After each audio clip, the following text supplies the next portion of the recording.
Hello, my students. Welcome you to modules number 14 and 15 of the course. Today, we are going to learn about self-revision and revising the work of others. Let's have a look at the overview of the whole lesson. You can see that there's 3 parts for module number 14, self-revision, and 4 parts for other revision. For self-revision, the translator must check their draft translation for any possible semantic, grammatical, and spelling issues, and for omissions and other errors, as well as ensuring compliance with any relevant translation project specifications according to the ISO 17100. Senior staff translators operate like freelancers in the sense that their self-revised translations may go straight out to the client. Many of the matters discussed in the 2 previous chapters, chapter number 12, Degrees of Revision, and chapter number 13, Procedures, can be applicable to self-revision. And it is a little bit harder to notice your mistakes than other mistakes.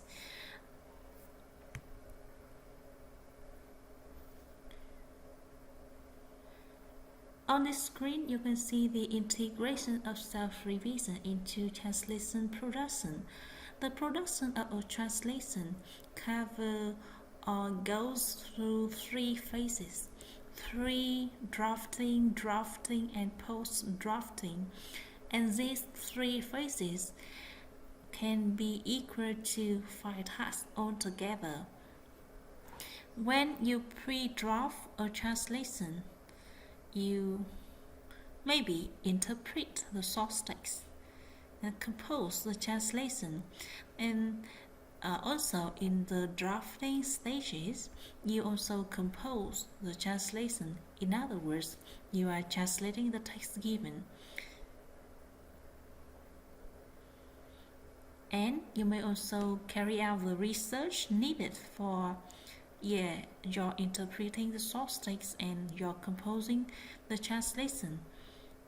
In the last stage, post-drafting, you check the draft translation for errors and fix them. If necessary, you also have to make a lot of decisions on the intended user's implication of the brief. So, different translators distribute tasks over phrases differently. There are 2 types of strategies. For comprehension of the source text, we call the 4 strategies. Translator reads the source text through or in some detail, marks difficult passages, researches, jots down some possible target language wordings, and then he or she takes a quick glance at the text to see if they need to ask for reference documentation, composes the translation, researches if necessary, leaves any blank or write down alternative translations, put down some question mark, researches again and again, over and over, etc. And for drafting, composing the translation, the types of strategies can be the architect. He has a lot of planning, and so the translator of this type will type it out. Or in this stage, another type can be the steamroller. This one, steamroller. The translator types immediately from one sentence to the next sentence. He or she does not ponder any possible wordings. Another style is the oil painter, the one who types immediately, but reading and revising several times until the last sentence.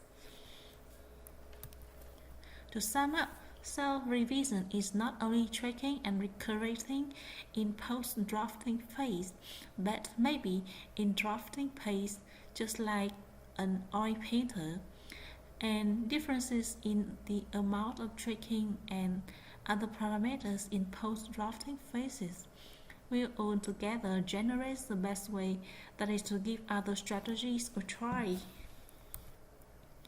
Now, have a look at Section 2, Self-Diagnosis. In order to self-figure out any possible errors in your translation, when you are self-revising, you may ask yourself 3 questions that you see in the screen. The first one is, what are the weaknesses in my draft translations? Any weaknesses in my draft translation? The second one is, what are the weaknesses in my final output? And the last one is, to what extent am I overcorrecting? Another 2 question is, to what extent am I introducing errors while self-revising, or how systematic in my work? Is my self-revision consistent? The term self-revision, some people may refer to reserve the term revision for the process of checking someone else's translations. Difference between checking the work of others and checking your own work. Some translators do not approve of the decision by the manager of many translation services and agencies to replace revision by a second translator with revision by the original translator. Once people have acquired a certain amount of experience, in some workplaces, the term self-reviser is used to designate those translators whose work normally goes out without being seen by a second translator.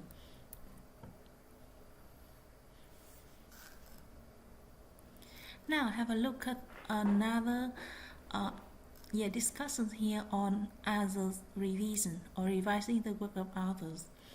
When revising the work of others, you may have 2 different functions. The first one is business function, to prepare the text for delivery to the client, and perhaps writing performance appraisals for the personnel departments. Or another purpose is the training function, showing people where their strengths and weaknesses lie and advising them on how to improve. In whatever function, the interpersonal relationships are of crucial importance. The great danger when revising others is to treat the task as similar to self-revision. In self-revision, you often feel free to change your wordings, even though that may mean wasting time.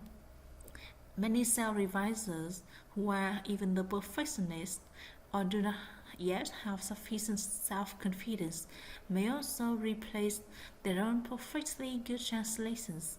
However, when revising the work of others, you have to keep in mind that they probably take pride in their work, and they may feel a little bit unhappy if you have made a lot of changes which are unnecessary, and the result might be poor working relationships. And in this chapter, the focus will be on the interpersonal aspect of revising translations prepared by colleges or contractors. However, increasingly machines are among the others whose output must be revised. Revision of translation memory and machine translation outputs will be discussed in chapter 16.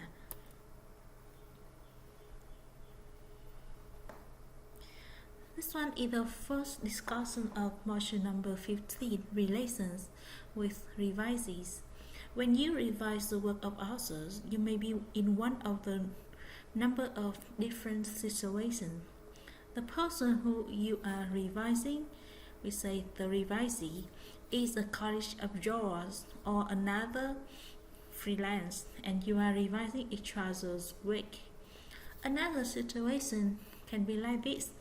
The revisee is a college, maybe at a lower rank, and if he or she is a new employee, you may be responsible for on-job training, so that your revision also has a didactic function. Or another situation can be the revisee is a student or a practicum whom you are training. The revisees are also members of a team translation project which you are heading. They are each contributing to a single text, and you are ensuring the unity of the final product. And the last situation here is the revisee is a contractor. So in each situation, we have some further analysis.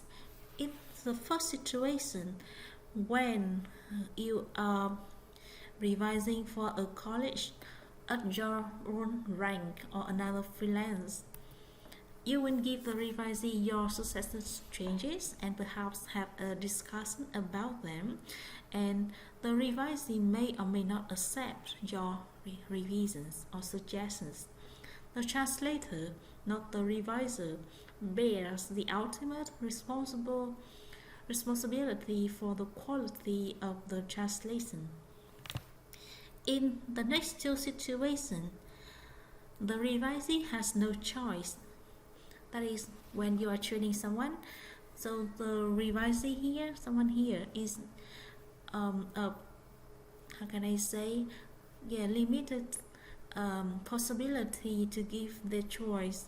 They have no choice but to accept your changes, though your employer may require you to always discuss the revisions as a part of your training function and perhaps try to come to an agreement. However, you have the final say because you, not the translator, are the one with the responsibility for the quality of the translation. Despite this, you should still see the text in front of you as someone else's translation, not yours. If the deadline is imminent, there may not be time to come to an agreement, and discussions will have to take place after the translation is delivered. In situation number 4, have a look back at the situation number 4 if you may. The revisees are members of a team translation project which you are heading, and each of the revisees are contributing to a single text. Some members of the team may be colleagues at your level, but if there are any disagreements, someone has to make final decisions, and that someone is you. With lengthy text, whether or not divided among several translators, revision may have to start before the translation is complete in order to meet the deadline. And in the last situation, the revisee is a contractor. You may simply revising the translation and then send it out, not informing the contractor of changes you have made unless they complain about financial penalty. Some organizations, however, strongly encourage their revisor to provide feedback to the contractors. Such feedback will help eliminate future errors arising from the fact that contractors usually have less familiarity with the clients. They are in the same position in that respect as new staff translators. Now let's come to the diagnosis discussions. For purposes of delivery to the client, there is no reason to assign an error to a particular category. For training purposes, however, some sort of categorization is needed in order to formulate the translator's strengths and weaknesses. Organizations that have a need to evaluate translation schools, professional associations that test translators, and so on, have developed classifications of errors and corresponding terminologies. However, no standard terms are in use by revisers in the English-speaking world. Individual revisers simply devise their own ways of talking about draft translations. To prepare yourself to give oral or written assessment of someone's work, it is perhaps best not to start with a long list of error types. The main purpose of such an assessment is to identify the main areas of strength and weakness, decide whether the translator's problems are mainly with transfer or language, and then into more detail using the parameters in Chapter 11. Here are two sample diagnoses as they might appear in a formal appraisal addressed to personnel managers. Each identifies a main strength and a main weakness, and then adds a couple of other points. Her drafts read well but tend to be full of minor departures from the meaning of the source text. The formatting is sometimes inconsistent and she keeps forgetting the use of client special terminology. His drafts are accurate, but there are too many un-English turns of phrase. Also, the connection between sentences isn't always clear and he somehow skips over parts of sentences. The first translator is strong on smoothness, but weak on accuracy, and there are some problems with layout and specifications. The second translator is strong on accuracy, but weak on idiom, and there are problems with smoothness and completeness. In formulating a diagnosis of a particular translation for discussion with the translator, let's avoid quantitative statements. It's not very helpful to tell someone that their draft translation has 3 omissions, 6 unidiomatic word combinations, 2 mistakes in number agreement, and 11 minor mistranslations. Some of the mistakes may be accidental, the product of momentary inattention rather than a symptom of an underlying problem in the translator's methodology. The question is not how many mistakes the translator made, but what general areas, accuracy, smoothness, completeness, linguistics, or maybe presentation, okay?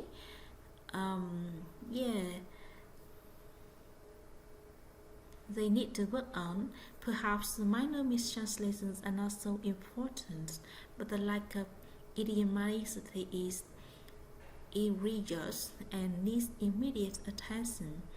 Diagnosing a translator's problem areas is not easy.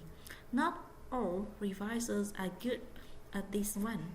Perhaps it ought to be a qualification for anyone applying for a reviser position that we have a training function.